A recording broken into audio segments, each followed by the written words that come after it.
مکہ سے کچھ فاصلے پر یہودیوں کا ایک بہت بڑا عالم رہتا تھا، جس کا نام مختلف تاریخی کتابوں میں ایس بن جرسیس بتایا گیا۔ وہ ایک جانا مانا عالم تھا اور مستقبل میں ہونے والے واقعات کی پیشن گوئیاں کرتا تھا۔ ایس بن جرسیس جب بھی مکہ مکرمہ جاتا تو قریش مکہ کو آگاہ کرتا کہ جلد تم میں ایک بچہ پیدا ہونے والا ہے جس کی پیروی سارے عرب پر لازمی ہوگی۔ تمام قبائل مکہ اس کے سامنے پست تصور ہوں گے۔ وہ نہ صرف عرب پر حکمران ہوگا بلکہ وہ اجمی لوگوں کے بھی دلوں کی دھڑکن بن جائے گا۔ اور اے مکہ والو، جب وہ پیدا ہوگا تو اس کے کندھوں کے درمیان مہر نبوت ہوگی اور وہ بچہ پیدائش کے 3 دن تک سخت تکلیف میں رہے گا۔ جب وہ اعلان نبوت کرے گا تو تم سب پر اس کی پیروی لازم ہوگی۔ جو پیروی نہ کرے گا وہ اپنے مقصد اور آرزوؤں میں ناکام ہو جائے گا۔ کامیابی کا راز یہی ہوگا کہ اس کی نبوت پر ایمان لے آیا جائے۔ ایس بن جرسیس جب بھی مکہ آتا تو نئے پیدا ہونے والے تمام بچوں کو دیکھ کر واپس لوٹ جاتا۔ آہستہ آہستہ اس کی بات اس قدر مشہور ہو گئی کہ مکہ والوں کے گھر جب بھی کوئی بچہ پیدا ہوتا تو وہ اس کو لے کر مکہ کی سرحد پر ایس بن جرسیس کے پاس چلے جاتے کہ شاید انہی کا بچہ وہ مبارک بچہ بن جائے۔ ناظرین گرامی، دلچسپ بات تو یہ ہے کہ حضرت عبدالمطلب بھی اپنے پیدا ہونے والے پوتے کو لے کر اس یہودی عالم ایس کے پاس تشریف لے گئے۔ اس یہودی کے ساتھ حضرت عبدالمطلب کی کیا کیا باتیں ہوئیں۔ وہ یہودی یہ کیوں کہتا تھا کہ وہ بچہ جب پیدا ہوگا تو 3 دن تک سخت تکلیف میں رہے گا۔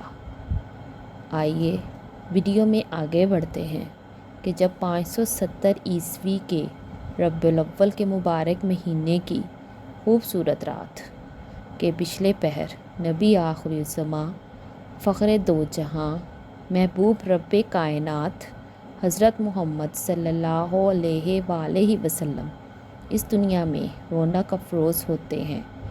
حضرت عبدالمطلب نے بچے کو گود میں لیا اور فرمانے لگے، میرا یہ بیٹا بڑی شان والا ہوگا۔ ایسا ہی ہوا۔ ایک طرف حضرت عبدالمطلب اپنے پیارے پوتے کو اٹھائے کھڑے ہیں تو دوسری طرف کعبہ میں موجود بت اوندے منہ گر رہے ہیں۔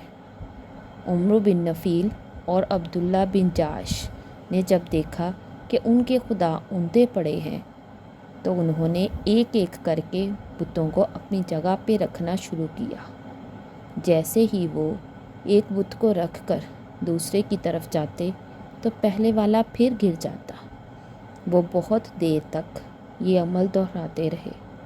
پھر ایک بت سے آواز آتی ہے، آج ایک ایسے بچے کی پیدائش ہے کہ جس نے مشرق سے مغرب تمام زمین کو روشن کر دیا ہے۔ مکہ میں یہ پہلی دفعہ تھا کہ جب مشرکین کے خدا نے کلام کیا تھا۔ اسی طرح نوشیروان کا محل ہلنے لگا اور اس میں بڑے بڑے شگاف پڑ گئے۔ بادشاہ نے جب ایک کاہن کو بلا کر پوچھا کہ ہمارے محل کا یہ حال کیوں ہوا ہے تو کاہن چلا اٹھا کہ وہ بچہ پیدا ہو گیا ہے جو عرب و شام پر چھا جائے گا۔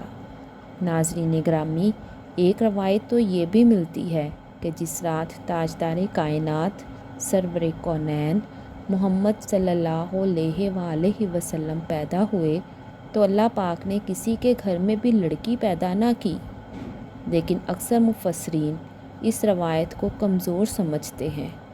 خیر، حضرت عبدالمطلب اپنے پوتے کو اٹھا کر اپنے گھر سے نکل کر اس یہودی کے پاس پہنچتے ہیں۔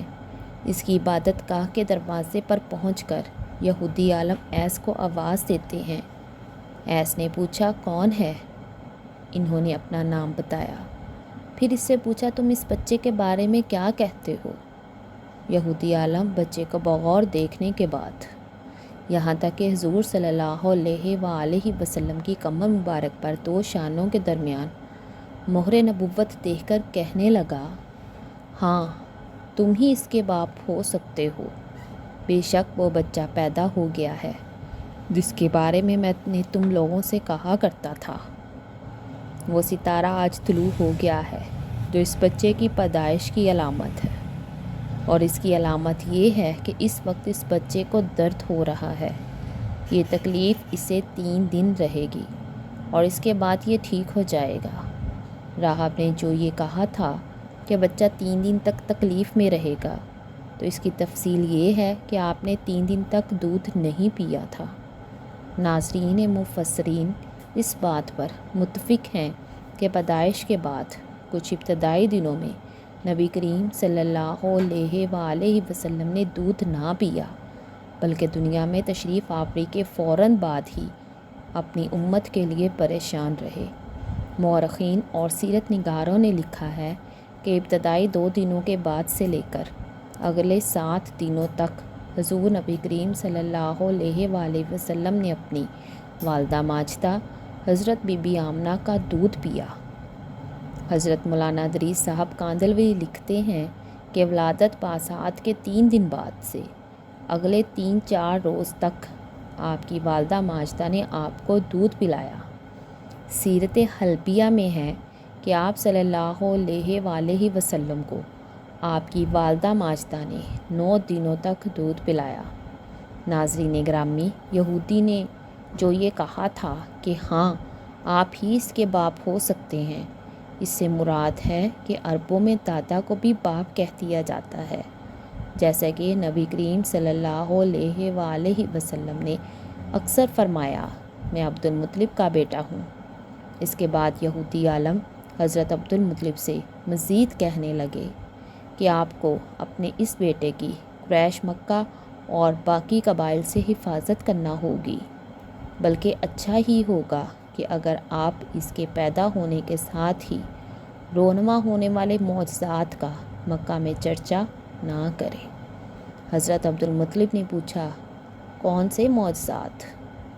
تو یہودی عالم کہنے لگا کہ ایک تو خود ابھی آپ دیکھ کر آئے ہیں کہ اس مبارک بچے کی پیدائش کی رات کوئی بت کھڑا نہیں رہ سکا۔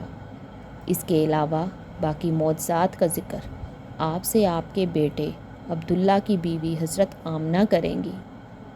یعنی سب سے بہتر تو یہ ہے کہ آپ کسی کو کچھ نہ بتائیں، ورنہ لوگ اس بچے سے زبردست حسد کریں گے، اتنا حسد کریں گے کہ آج تک کسی نے نہیں کیا، اور اس کی اس قدر سخت مخالفت ہوگی کہ دنیا میں کسی اور کی اتنی مخالفت نہیں ہوئی۔ پوتے کے متعلق یہ باتیں سن کر عبد المطلب نے ایس سے پوچھا، اس بچے کی عمر کتنی ہوگی؟ یہودی نے اس سوال کے جواب میں کہا، اگر اس بچے کی عمر طبی ہوئی تو بھی 70 سال سے زیادہ نہیں ہوگی، بلکہ اس سے پہلے ہی 61 یا 63 سال کی عمر میں وفات ہو جائے گی، اور اس کی امت کی اوسط عمر بھی اتنی ہی ہوگی۔ حضرت عبد المطلب نے پوچھا کہ آپ کو یہ معلومات کہاں سے ملی ہیں؟ وہ یہودی عالم کہنے لگا کہ بے شک تمام آسمانی کتابوں اور انبیاء کی پیشن گوئیوں میں ان سب باتوں کا ذکر موجود ہے۔ اللہ اکبر۔ اللہ پاک ہم سب کو نبی محترم صلی اللہ علیہ وآلہ وسلم کی شریعت پر مکمل طور پر عمل پیرا ہونے کی توفیق عطا فرمائے۔ بروز قیامت ہمیں آخری نبی الزماں کی صلی اللہ علیہ وآلہ وسلم کی شفاعت نصیب فرمائے۔ اے اللہ پاک، ویڈیو کے دیکھنے والے ہر انسان کی مشکلات کو دور فرما کر ہر کام میں خیر فرما دے۔